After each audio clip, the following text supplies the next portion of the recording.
예수님께서 어떤 비유를 가르치실 때에 그 대상이 누구냐라고 말씀하시는 것을 우리는 주목해 볼 필요가 있습니다.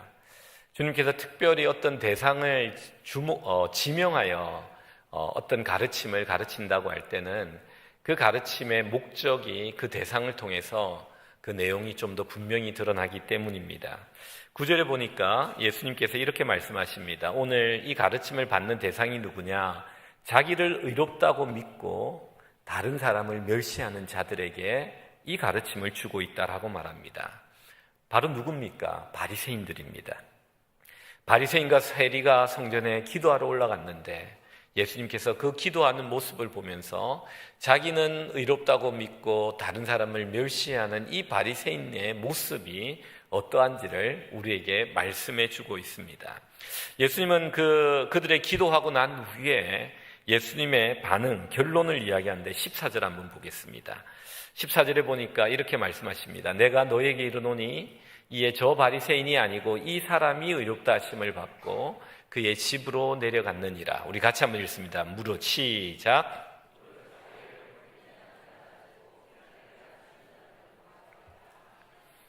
예수님께서의 결론은 바리새인이 아니라 세리의 손을 들어줍니다. 바리새인이 아니라 세리가 더 의롭다함을 받고 내려갔다고 합니다. 그 이유는 바리새인은 교만했고 세리는 겸손했기 때문이다 라고 말합니다. 자기를 의롭게 여기는 사람, 의롭다고 믿는 사람, 그러면서 다른 사람을 멸시하는 사람, 이 사람은 교만한 사람이라는 겁니다. 이 사람의 기도는, 이 사람의 신앙은, 이 사람의 삶은 하나님 앞에 응답받지 못했다고 말씀하십니다. 오늘 우리는 이 말씀을 살펴보면서 이 바리새인과 세리의 기도를 통해서 우리 주님이 주시는 영적인 교훈 세 가지를 좀 생각해 보고자 합니다. 먼저 첫 번째는 오늘 이 말씀이 주는 교훈은 몸이 아니라 마음이 더 중요하다는 사실을 우리에게 알려줍니다. 우리 같이 한번 따라해 봅니다. 몸이 아니라 마음이 더 중요합니다. 여러분, 우리가 교회에 올 때 보면요, 중요한 것은 몸이 아니라 마음이라고 예수님께서는 말씀하십니다. 사무엘상 16장 7절에 보니까 이런 말씀이 있습니다. 끝부분에 보니까 뭐라고 되어 있냐면은 사람은 외모를 보거니와 나 여호와는 중심을 보느니라 라고 말합니다. 우리 사람은요, 그 중심을 볼 수 없기 때문에 외모를 볼 수밖에 없습니다. 어떠한 옷을 입었는지, 어떠한 가방을 들고 왔는지, 어떠한 차를 타고 왔는지, 우리는 그런 외적인 것들을 봅니다. 그러나 하나님은 달라요. 교회에 올 때 어떠한 마음으로 교회에 왔는지를 우리 주님은 보신다는 겁니다. 교회에 앉아 있는데 어떠한 믿음과 어떠한 마음과 어떠한 사모함과 어떠한 갈망으로 이 교회에 왔는지를 우리 하나님은 보신다는 겁니다. 많은 경우 몸은 여기 교회에 와 있지만 마음은 딴 곳에 가신 분들이 많이 있습니다. 여러분, 그런 분들 계시죠? 예배 끝나고 나서 뭘 해야 될지 이런 생각들을 막 하다 보면은 몸은 여기 있지만 마음이 여기 와 있지 못하는 겁니다. 여러분, 우리가 매주일마다 교회 와서 예배드리는 이 영적 습관은 참 거룩하고 아름다운 습관입니다. 그런데 마음 없이 몸만 오는 습관이 되어버린 이 예배는 하나님이 기뻐하지 않는다는 사실을 여러분 아셔야 됩니다. 이사야서 1장 12절에 보면 하나님은 이런 말씀을 하십니다. 우리 같이 한번 읽어볼까요? 시작.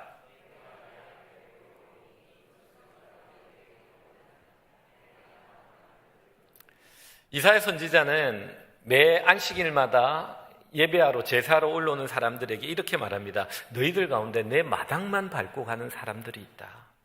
성전에 오르는 행위보다 더 중요한 것은 뭐냐면은 그 마음에 하나님을 향한 회개와 순종과 거룩한 삶, 진실한 마음이 있어야 함을 지적합니다.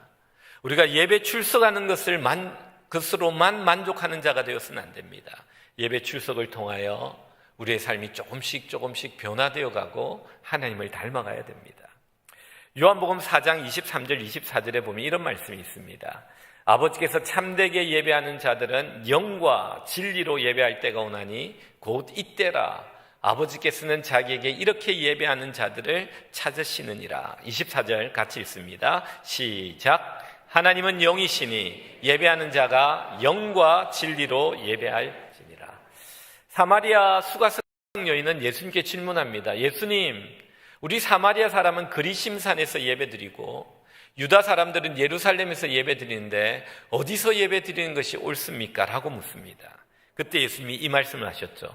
이 산도 아니고 저 산도 아니고 정말 하나님께 참되게 예배할 때가 오는데 그때는 영과 진리로 예배해야 된다. 여러분, 영과 진리가 뭡니까?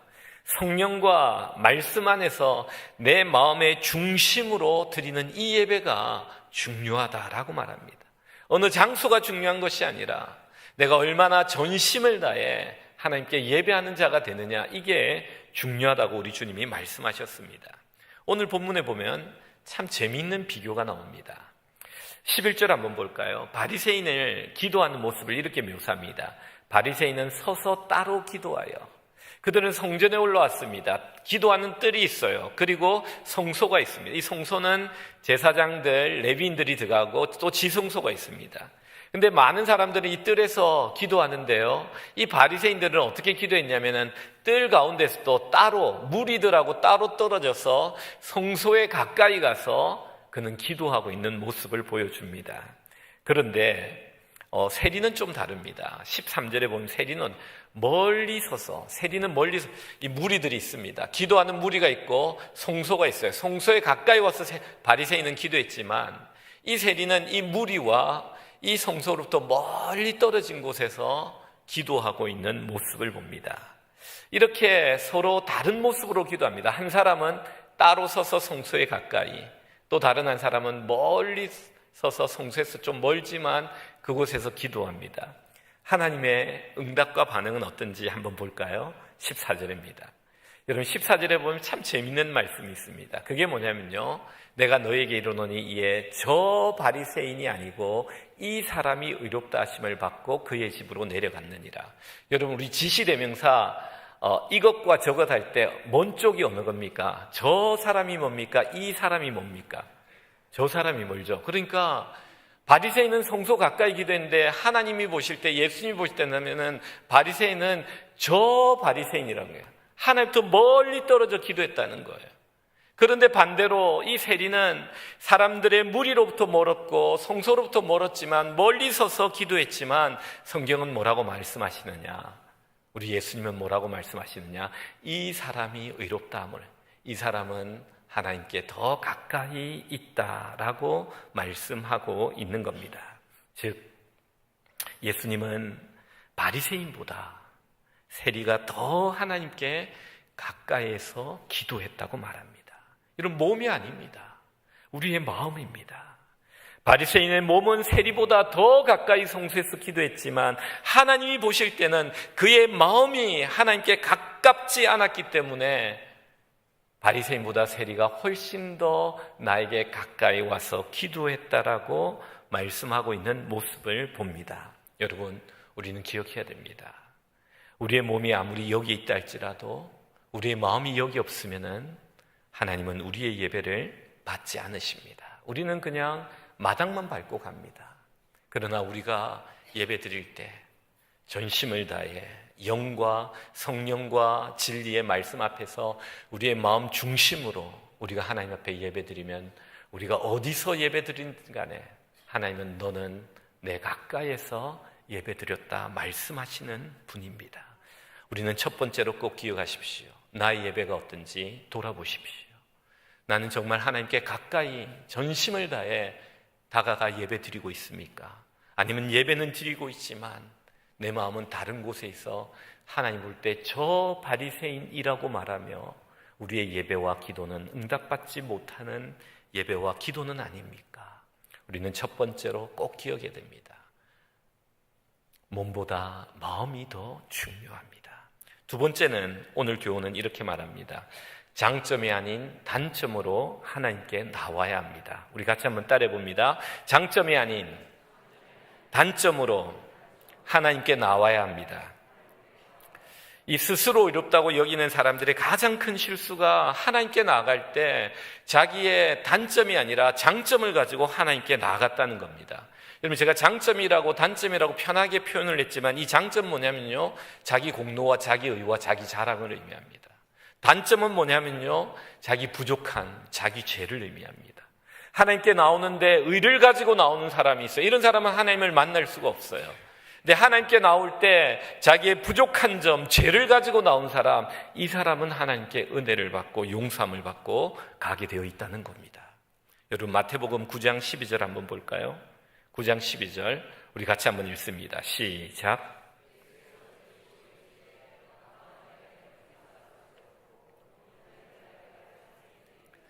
바리새인들이 예수님께서 세리와 죄인들과 식사하는 모습을 보고 이렇게 묻습니다. 예수님, 어떻게 저런 사람들과 함께 식사할 수 있습니까? 라고 물어요. 그때 예수님이 뭐라고 말씀하셨냐면 이 말씀을 하죠. 건강하다고 생각하는 사람들은 자기의 병을 자기가 건강하다고 생각하기 때문에 내가 고칠 수가 없다. 그러나 반대로 자기가 아프다고 하는 사람들은 내가 그들의 병을 고칠 수 있다라는 말씀이에요. 여러분, 예수님의 영적으로 하신 말씀인데 이거는 일반적으로도 동일한 교훈을 줍니다. 여러분, 몸이 건강하다고 생각하고 병원에 안 가는 사람 갑자기 큰 병에 걸리는 확률이 높아요. 근데 늘 자신의 건강에 주의하며 체크업하고 그리고 조금만 이상이 있어도 병원에 가는 사람 빨리 병을 발견하고 고치게 되어 있죠. 동일합니다. 주님께 오는데 어떤 사람들은 주님 나는 건강합니다 하고 매번 그렇게 오는 거예요. 기도할 때 자기의 공의와 공로와 의를 가지고 옵니다. 그러니까 그 안에 고침이 없고 변화가 없고 하나님의 용서와 은혜가 부어지지 않는 거예요.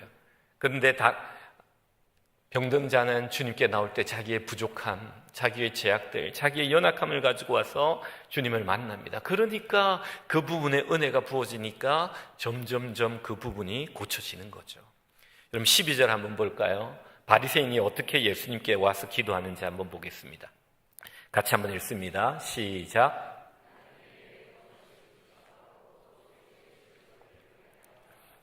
여러분, 이 바리새인이 일주일에 2번씩 금식하는 거 쉬운 거 아닙니다.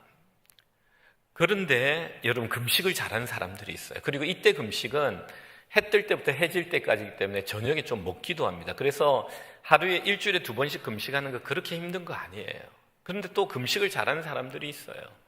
소득의 11조 쉽지 않습니다. 그런데 생각보다 11조를 또 잘하시는 분이 있어요.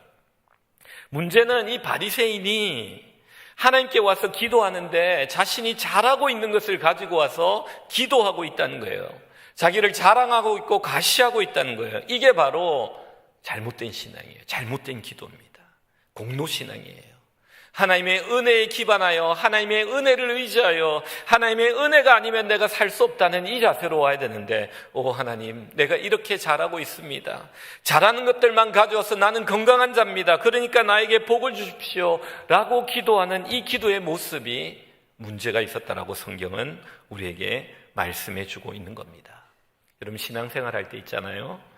잘하는 것들이 있어요. 새벽잠이 없으신 분은 새벽기도 잘합니다. 그 시간 되면 자동으로 눈이 떠집니다. 그렇지 않습니까? 요즘 저도 새벽에 자주 일어나게 되더라고요.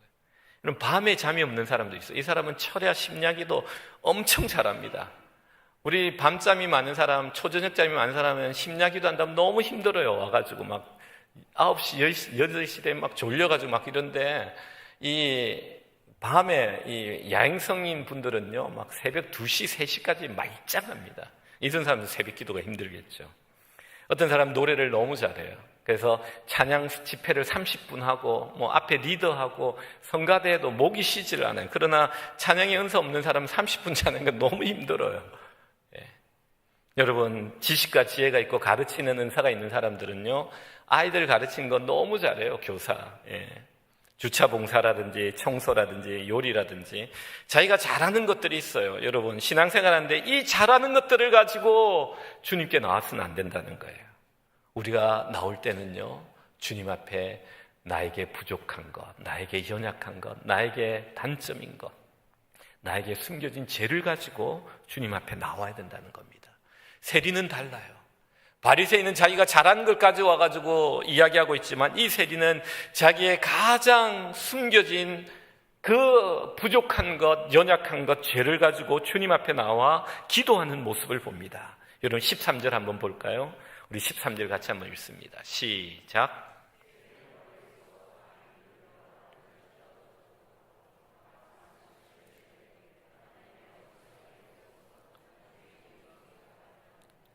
세리는요, 자기는 죄인이라고 말합니다. 하나님, 나는 죄인입니다. 자기의 죄를 가지고 하나님께 나오고 있는 거예요. 그가 얼마나 이 죄를 의식하며 나왔냐면요, 감히 눈을 들어 하늘을 보지 못했다는 거예요. 여러분, 그 당시 보편적인 기도는요, 하늘을 보고 손을 들어 기도했던 거예요. 그런데 이 세리는요, 눈을 들어 하늘을 보고 기도하지 못했다는 겁니다. 그만큼 자기가 죄인됨을 인정하며 주님께 나와 기도하는 거예요. 말씀을 한번 계속 띄워주십시오. 14절, 13절. 여기 보면요, 하나님이여, 기도의 내용도 보면 하나님이여 나를 불쌍히 여기소서, 나는 죄인이로소이다 말해요. 다른 기도가 없어요. 자기의 죄인됨을 한탄하며 고백하며 다른 변명과 어떤 많은 기도 없이 오직 자기가 죄인됨과 불쌍히 여겨달라고 기도하는 겸손한 기도를 드리고 있어요. 그리고 그 태도를 보면요, 가슴을 치며 기도합니다. 우리 나중에 우리 기도할 때 그렇게 한번 기도했으면 좋겠어요. 가슴을 치면서 하나님, 나는 죄인입니다. 나를 불쌍히 여겨주십시오. 나의 연약한 부분을 주여 불쌍히 여겨달라고. 이 세리는 이렇게 기도하고 있는 거예요. 여러분, 우리가 누가복음 18장 후반부에 이제 다음에 또 살펴보겠지만 보면요, 부자 청년이 나와요. 부자 청년은 예수님께 나올 때 이렇게 나옵니다. 예수님, 내가 무엇을 해야 영생을 얻을 수 있습니까? 나는 율법을 어릴 때부터 다 지켰나이다. 이렇게 말해요. 여러분, 그는 예수님께 나올 때 자기의 자랑과 공로와 의를 가지고 다시 한번 주님께 나오는 모습을 보여요. 근데 예수님이 이를 향해 뭐라고 말씀하는지 아십니까? 18장 22절에 이렇게 말합니다. 예수께서 이 말 들으시고 이르시되 내게 아직도 한 가지 부족한 것이 있으니. 여러분, 예수님은 말합니다. 너가 나에게 올 때 너의 잘한 것 가지고 오지 말고 너에게 아직까지 있는 한 가지 부족한 것을 가지고 나와야 된다라고 말씀하는 거죠. 여러분, 그의 부족함은 재물에 대한 사랑하는 마음이었습니다. 그래서 주님은 재물을 팔아 가난한 사람들에게 나누어주고 나를 쫓으라 그럽니다. 그러나 이 부자는 그 하나 부족한 것, 그거를 들추어내고 가지고 오지 않았을 뿐만 아니라 예수님의 지적에도 그거를 붙잡고 놓지 못한 모습이 됩니다. 그냥 돌아갑니다. 제자가 되지 못합니다. 우리는 이 부분을 깊이 생각해야 합니다. 우리는 주님 앞에 갈 때, 기도할 때, 주님, 내가 이런 것들을 다 주를 위해 했습니다라고 바리새인과 같이 잘한 것을 가지고 주님 앞에 나갑니까? 주님을 만날 수 없습니다. 주님이 그 기도를 받지 않으십니다. 정말 주님이 받으신 것은, 주님, 나에게 이 부족한 것 한 가지로 인하여 내 전부 영혼이 고통 가운데 있습니다. 나는 죄인입니다. 나를 불쌍히 여겨주시옵소서. 이렇게 기도할 때 하나님이 그곳에 은혜를 부어주시는 것입니다. 여러분, 19장에 보면요, 누가복음 19장에 보면 삭개오 이야기가 나와요. 이 부자 청년과 삭개오가 붙어 있어요. 이게 대조되는 거예요.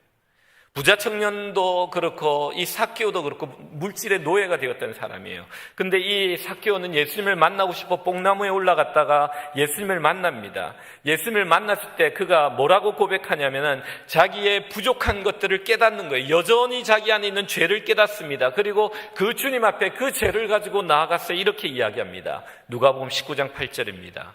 삭개오가 가서 서서 주께 여짜오되 주여 보시옵소서.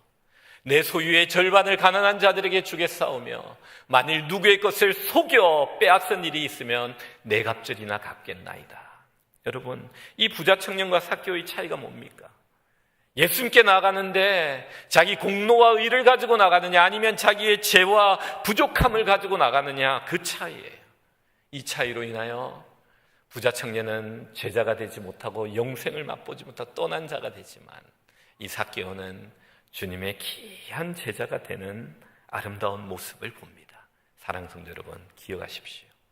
우리가 주님께 나아갈 때 내가 잘하는 것들, 내가 잘했던 것들, 주님 보실 때, 사람들 볼 때 자랑할 만한 것들, 나의 공로, 나의 의를 가지고 나가는 게 아닙니다. 주님, 여전히 나에게 이 부족함이 있습니다. 주님, 나는 죄인입니다. 갓을 치며 나가는 이 사람에게 하나님은 만나주시고 그의 기도를 들어주시고 하늘의 역사가 부어지는 것입니다. 이 은혜가 여러분들에게 있기를 원합니다. 마지막 세 번째는 뭐냐면요, 우리가 신앙이 옆을 보지 말고 위를 봐야 됩니다. 우리 같이 한번 따라해 봅니다. 옆을 보지 말고 오직 위를 바라보아야만 합니다. 여러분 신앙생활 할 때 여러분 너무 옆을 보지 마세요. 신앙생활은 위를 보라고 말씀하십니다. 여러분 오늘 본문에 등장하는 이 교만한 자, 스스로 의롭다고 믿고 이 사람들에게 따라오는 그 다음 말씀이 뭐냐면 다른 사람들을 멸시한다라는 거예요. 여러분 자기가 스스로 의롭다고 믿는 사람은 뭐냐면 교만한 사람이에요. 이 교만한 사람은요 자기가 제일 낫다고 생각하기 때문에 나는 옳고 다른 사람은 틀렸다고 생각합니다. 자기가 하나님의 자리에 올라가가지고 다른 사람들을 무시하고 멸시하고 판단하는 이게 바로 이 교만한 자의 모습이고 바리새인의 모습이었다는 겁니다. 여러분 이 바리새인의 모습을 기억하셔야 돼요. 옆을 보면서 어떻게 하냐면은 자기가 하나님이 되는 거예요. 나는 옳고 너는 틀렸다. 여기에 하나님 의식이 없어요.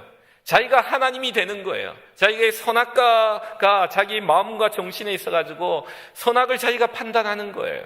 아무런 양심의 가책 없이. 여러분 이게 이 사람의 가장 큰 죄라고 성경은 말하고 있습니다. 여러분 이 사람의 언어를 한번 볼까요? 11절에 이렇게 기도합니다. 11절 같이 한번 읽습니다. 시작.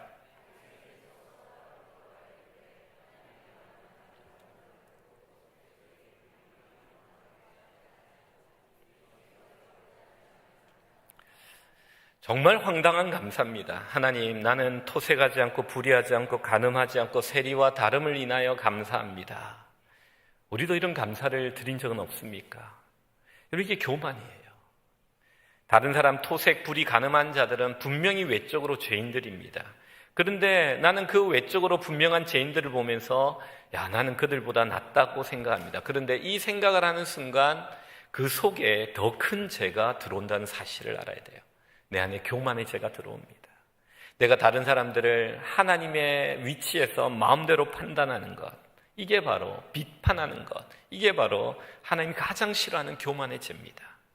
여러분 죄 중에 가장 큰 죄가 교만의 죄라고 부릅니다. 왜냐하면 아담의 원죄가 바로 교만의 죄였고 이 교만의 죄를 가지면요 회개하지 않아요.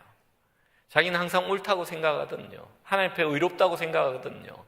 다른 사람들은 내가 판단할 수 있다고 생각하거든요. 이게 들어오면요 옆 사람을 보면서 남을 함부로 판단하면서 회개하지 않기 때문에 이 교만의 죄가 가장 무서운 죄입니다. 토색, 불의, 간음한 사람들요 세리와같이 토색한 사람들도 회개하면 용서를 받아요. 그러나 이 교만한 사람들은 회개하지 않아 결국 멸망을 당하게 되는 아주 심각한 병에 걸린 죄인이 바로 이 교만한 자의 모습이라는 겁니다. 여러분 나에게 이런 교만이 없는지 오늘 성경은 강하게 도전합니다. 나의 신앙은 오직 하나님만을 바라보는 건지 아니면 옆 사람을 보며 내가 조금 낫다라고 함부로 판단하고 평가하고 있지 않습니까? 오늘 세리의 모습은요 반대로 굉장히 겸손한 모습이 나와요. 그것은 뭐냐면 그의 기도에 다른 사람 이야기가 하나도 없다는 거예요. 이게 중요해요. 내가 기도하는데 그의 기도에는요 다른 사람의 이야기가 없어요. 오직 하나님밖에 없어요. 이게 보는 위를 보는 신앙이에요. 교만한 자는 나는 옳고 너는 틀렸다. 그게 하나님이 없고 자기가 하나님의 위치에 있다면 겸손한 자는요 나는 틀렸습니다. 오직 하나님만이 옳습니다. 그곳에 다른 사람이 없어요. 하나님이 없는 게 아니라 다른 사람이 없어요. 이게 겸손한 자의 기도입니다.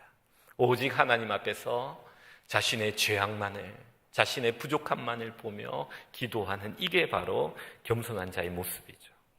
찬송가에 보면 예수를 나의 구주 삼고 3절에 보면 이런 가사가 있어요.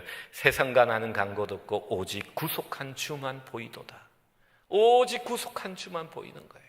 오직 위를 바라보며 그 하나님의 완전하심 앞에 나의 죄악됨을 발견하며 겸손해지는 이 겸손이 바로 성경이 말하고 있는 겸손이에요. 다른 사람과 비교해 보면서 나보다 나은 사람을 보면서 내가 겸손해지는 게 아니라 성경은 이렇게 말합니다. 이사야는요 성전에 들어갈 때 그는 기도하며 들어갑니다. 이 나라 국군이 기운 것을 보고 가슴 아파하며 들어가죠. 온갖 걱정과 근심을 가지고 성전에 들어가서 그는 하나님께 기도합니다. 그런데 거기서 하나님을 만나요. 성전에 거룩하신 하나님의 영광을 가득 찬 하나님의 영광을 보고 그는 뭐라고 말합니까? 나의 입술이 부정하다. 나는 입술이 부정한 자로다. 하나님이 이렇게 분명히 살아계신데 내가 걱정, 염려, 근심하며 너무 불신앙의 말을 많이 했거든요. 나의 입술에 부정함이 보이는 거예요. 나의 죄악이 보이는 거예요. 하나님의 영광스러운 하나님 앞에서 자기의 죄악만을 보며 다른 사람들의 눈을 돌리지 않고 오직 하나님만을 바라보며 자기의 입술의 죄악을 주님 앞에서 치료받는, 회개받는, 용서받는 모습이 이사야서 6장 이야기가 아닙니까? 바로 이게 바로 위를 바라보는 신앙입니다. 사도 바울도 있잖아요. 옆을 바라볼 때는 자기는 율법의 온전한 자라 생각했어요. 열심으로 핍박하고 내가 옳다고 생각하는 것을 가지고 선악을 내가 판단하고 예수 믿는 사람을 쫓아가가지고 감옥에 가두던 사람이 바울이었습니다. 그러나 예수님을 만나고 그는 주의에 대한 시각이 사라지고 오직 주님 앞에서 자기가 죄인임을 깨닫습니다. 그래서 뭐라고 말해요? 나는 죄인의 개수로다. 사도들 중에 가장 팔삽둥이, 자기는 사도 중에 가장 낮은 사도다라고 고백하는 게 사도 바울 아닙니까? 나는 해방자요, 핍박자요, 죄인의 개수라고 이렇게 겸손해지는 것이 성경이 말하고 있는 겸손입니다. 여러분, 우리가 옆을 보면요 교만해집니다. 그러나 위를 바라보면 은혜를 얻어요. 강해집니다. 넘어지지 않아요. 담대해집니다. 그래서 성경은 위의 것을 생각하고 땅의 것을 생각하지 말라고 말하는 거예요. 신앙의 싸움은요 시선의 싸움이에요. 내 시선을 어디로 향하느냐, 내 시선을 옆으로 향하느냐, 아니면 오직 하나님만을 바라보느냐. 여러분, 성적 매길 때 상대평가와 절대평가 있잖아요. 여러분, 상대평가는 뭡니까? 어떤 한 그룹의 전체적으로 몇 퍼센트는 A, 몇 퍼센트는 B, C, D, E, F 이런 게 상대평가잖아요. 상대방끼리 성적을 비교해가지고 하는 게 상대평가지만 절대평가는 어떤 겁니까? 뭐 몇 점 이상 되면 A, 90점 이상 A, 이게 절대평가죠. 여러분, 하나님 앞에서 우리의 신앙은요 절대평가예요. 우린 착각해요. 상대평가를 통해서 내가 저 사람보다 나으니까 나는 A, 아니에요. 내가 D고 내가 F일 수 있다는 사실을 우리는 알아야 돼요. 하나님 앞에서 우리는 하나님의 그 밝은 영광 앞에서 우리의 죄악을 보고 주님 앞에 겸손해져야 돼요. 이게 바로 겸손, 하나님이 말씀하시는 성경의 겸손인 겁니다. 여러분, 우리는 옆을 보지 말고 위를 보는 자가 되어야 합니다. 말씀을 맺습니다. 오늘 성경을 보면서 여러분, 이 바리새인들을 보면서, 바리새인을 보고 세리를 보면서 여러분 어떤 생각합니까? 나는 바리새인은 아니야, 세리 같아, 이렇게 생각하십니까? 그 사람이 바리새인이에요. 우리는 바리새인 모습이 너무 많지 않습니까? 내게 자랑할 만한 의가 조금이라도 있으면은 나는 이렇게 잘하는데 저 사람은 왜 저걸 못하지? 여러분, 그런 생각한 적 없습니까? 마음속으로 정죄하고 판단하고 비판한 적 없습니까? 나는 옳고 너는 잘못되었다, 이런 마음 가진 적 없습니까? 바리새인이에요. 성경을 읽으면서 오늘 말씀은요, 너가 오늘 이 시대를 살아가는 바리새인이다 라고 말씀하시는 거예요. 또 하나는요, 우리는 이 세리를 보면서 세리처럼 기도해야 돼요. 여러분, 세리의 기도를 한번 생각해 보세요. 세리는 멀리 서서 어떤 기도를 드렸을까요? 아마 이런 기도를 드렸을 거예요. 하나님, 죄송합니다. 저는 하나님 앞에 가까이 갈 수 없는 죄인입니다. 제가 하고 있는 일들, 이 죄된 일임을 나는 너무나도 잘 알고 있습니다. 그러나 하나님, 이 일을 하지 않고는 저희 자녀들과 가정을 먹여 살릴 수 없습니다. 주님, 저를 불쌍히 여겨 주시옵소서. 저는 죄인입니다. 이 상황에서, 이 죄의 상황에서 나를 건져 주시옵소서. 나를 불쌍히 여겨 주시옵소서. 여러분, 불쌍히 여겨달라는 말이 뭡니까? Mercy on me. 하나님의 긍휼과 자비를 부어줘. 나의 힘과 나의 노력으로는 이 죄악을 벗어날 수 없으니 주여, 주님의 자비와 긍휼로, 은혜로 나를 여기서 건져달라는 기도 아닙니까? 여러분, 하나님은 이런 상한 마음의 기도를 받으시는 분이십니다. 시편 34편 18절 볼까요? 우리 같이 한번 읽습니다. 시작.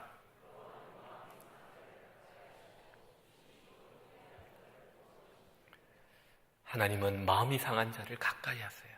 그리고 충심으로 통회하는 이 세리와 같은 기도를 들으시는 겁니다.